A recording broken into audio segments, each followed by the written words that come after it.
Assalamualaikum warahmatullahi wabarakatuh. Perkenalkan, saya Anissa Suci Istiqomah akan memaparkan materi mengenai pembiayaan kesehatan dan pembiayaan kesehatan di Indonesia.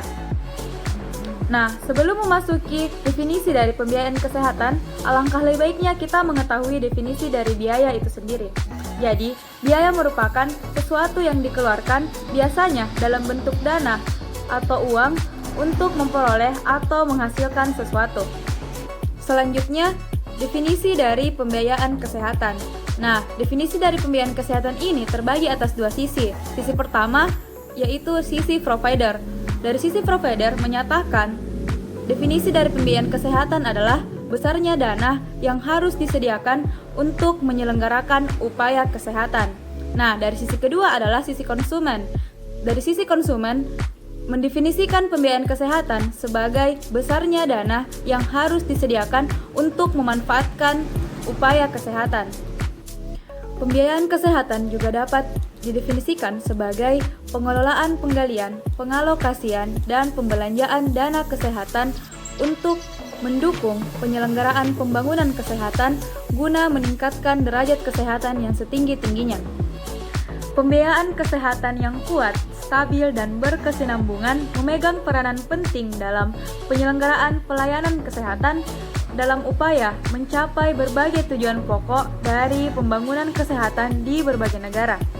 Oleh karena itu, reformasi kebijakan di suatu negara memfokuskan kepada kebijakan pembiayaan kesehatan untuk menjamin terselenggaranya kecukupan, pemerataan, efisiensi, efektivitas dari pembiayaan kesehatan itu sendiri. Selanjutnya pada poin kedua mengenai sumber dana pembiayaan kesehatan di Indonesia. Sumber dana pembiayaan kesehatan berbeda dari berbagai negara.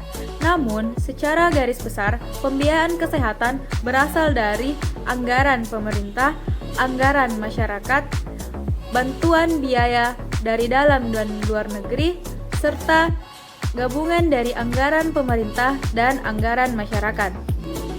Menurut Peraturan Presiden Nomor 72 Tahun 2012 mengenai Sistem Kesehatan Nasional menyatakan bahwa sumber dana yang dipergunakan dalam pembangunan kesehatan diambil dari anggaran pendapatan belanja negara yang dikelola oleh pemerintah pusat dan anggaran pendapatan belanja daerah yang dikelola oleh pemerintah daerah, baik provinsi maupun kabupaten kota.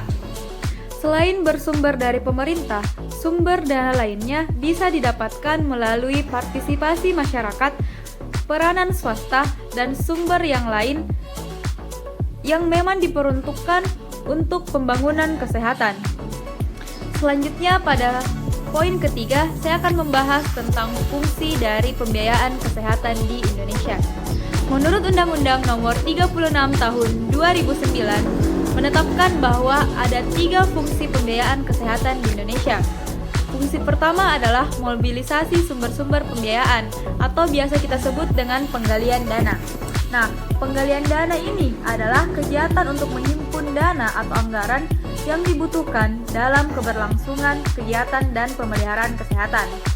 Adapun fungsi yang kedua adalah alokasi dana. Alokasi dana ini adalah penetapan peruntukan pemakaian dana yang telah berhasil untuk dihimpun. Adapun poin-poin alokasi yaitu pertama, alokasi untuk kesehatan minimal 5% dari APBN setelah dikurangi gaji. Yang kedua, alokasi untuk kesehatan minimal 10% dari APBD setelah dikurangi gaji. Yang ketiga, 2/3 dari alokasi untuk kesehatan tersebut dialokasikan untuk pelayanan publik. Adapun fungsi yang ketiga adalah pembelanjaan dana atau pemanfaatan dana. Nah, pemanfaatan dana ini merupakan pemanfaatan alokasi anggaran yang telah dianggarkan sesuai kebutuhan pelayanan kesehatan. Selanjutnya pada poin 4, saya akan memaparkan tentang tujuan dan asas pembiayaan kesehatan di Indonesia.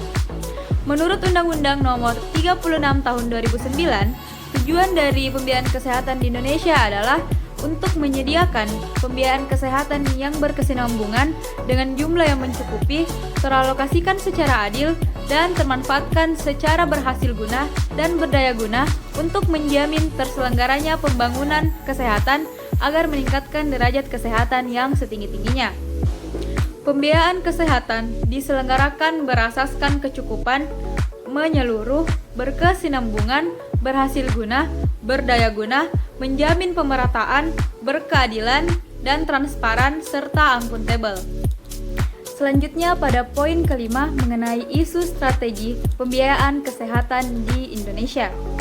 Ada beberapa isu strategi pembiayaan kesehatan yang dihadapi di masa yang sekarang dan di masa yang akan datang. Isu strategis tersebut perlu dipertimbangkan dalam merumuskan kebijakan dan strategi pembiayaan kesehatan. Adapun isu pertama yaitu tantangan pembangunan kesehatan dan eskalasi kebutuhan biaya kesehatan. Di satu sisi, pembangunan kesehatan berhasil memperbaiki beberapa indikator derajat kesehatan. Namun, adapun sisi lain terdapat 3 tantangan, yaitu tantangan pertama yaitu unfinished agenda seperti penurunan kematian ibu, mengatasi stunting pada balita, belum efektifnya imunisasi.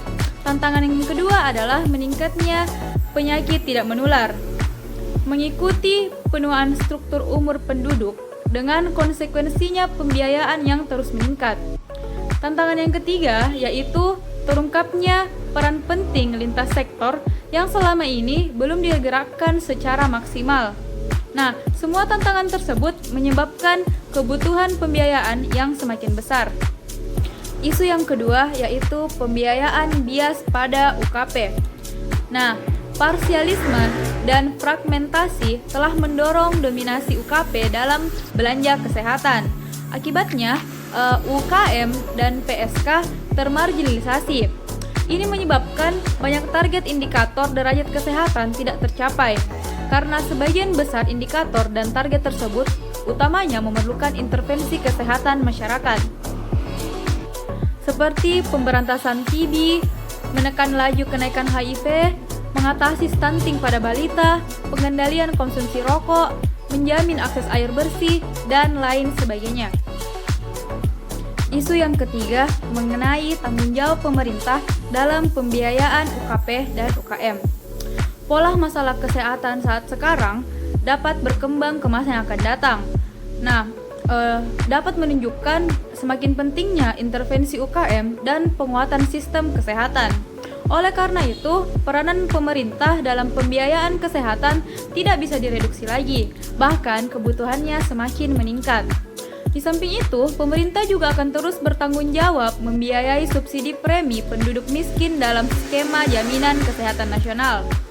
Kenyataannya sekarang menunjukkan masih dominannya peran pemerintah dalam penyediaan fasilitas kesehatan, pengelolaan sumber daya manusia, dan pengelolaan obat dan alat kesehatan. Artinya, pemerintah masih akan terus dan harus menanggung biaya elemen-elemen sistem kesehatan tersebut. Kesimpulan dari pemaparan materi saya kali ini adalah pembiayaan kesehatan merupakan salah satu aspek penting untuk meningkatkan derajat kesehatan masyarakat. Sumber daripada pembiayaan tersebut berasal dari pemerintah, pihak ketiga seperti asuransi, dan dari masyarakat itu sendiri. Tujuan dan asas pembiayaan kesehatan di Indonesia dimuat dalam Undang-Undang Nomor 39 Tahun 2009 tentang Kesehatan. Besar anggaran yang diperoleh untuk kesehatan yaitu 5% dari APBN di luar gaji pegawai dan 10% dari APBD di luar gaji pegawai. Anggaran yang dialokasikan dimaksudkan untuk memenuhi kebutuhan pelayanan kesehatan masyarakat.